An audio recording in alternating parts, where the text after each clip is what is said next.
The Adani Group shares were in focus in the markets today in the wake of the war of words between the Hindenburg Research and the Adani Group.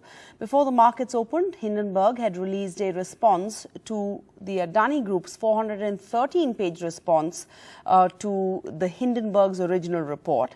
While the stock of the Adani Enterprises, the group's flagship company, which has launched a follow-on public offer, saw high turnover of about 6,000 crore rupees, about 10 times the daily trading value over the previous 3 months, it did end the day up 5%. Most other Adani stocks closed down 5 to 20%. The offer saw limited subscription through most of the day, but things did end on a positive note for the Adani Group, as the IHC from Abu Dhabi committed $400 million of capital, over 10% of the amount sought to be raised. Now, the offer closes tomorrow on Tuesday, with the Adani Group facing the stiff target of raising 10,000 crores by then. Hindenburg's original report on the 24th of January flagged concerns about the company's debt levels and alleged stock manipulation, accounting fraud, and the use of tax havens. The impact of the Hindenburg report, which alleged stock manipulation on the Adani Group, that impact continues on the Adani Group stocks. But today there was some relief for some Adani stocks. The Hindenburg report mentioned 7 Adani Group stocks, and out of them, 3 stocks gained today while 4 lost and even hit the lower circuit. Adani Enterprises gained 3.93%, Adani Ports and SEZ gained 0.64%, and Adani Transmission gained 15.23%. While on the other hand, Adani Green Energy lost 20%, Adani Power lost 5%, Adani Total Gas lost 20%, while Adani Wilmar lost 5%, as I said, hitting lower circuit.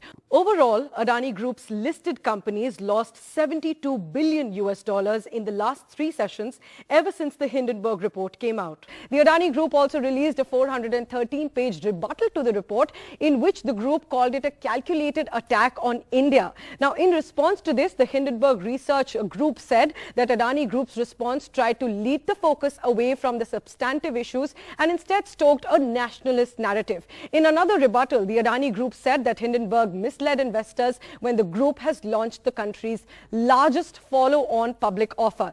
Hindenburg said that Adani failed to specifically answer 62 out of the 88 questions it posed, and of the questions that it did answer, the group largely confirmed or sidestepped attempted to sidestep our finding. That's what the research group has said. Now, the research group also said that Adani's response didn't explain the irregularities of the quote-unquote suspicious transactions with the chairman Gautam Adani's brother Vinod Adani.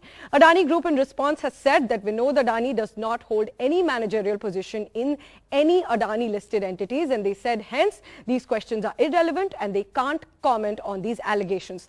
The controversy comes at a time when Adani Enterprises have launched their FPO, which is the country's largest ever, and till day 2, 3% of the issue has been subscribed, while in the evening Abu Dhabi's International Holding Co., better known as IHC, has invested $400 million, equating to 16% of the 20,000 crore rupees FPO.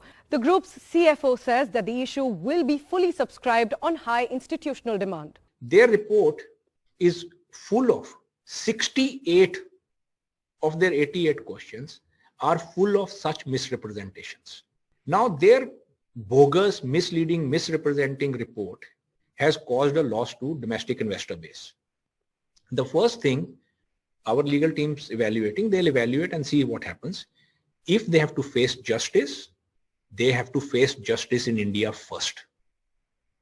They must answer to our people and our justice system.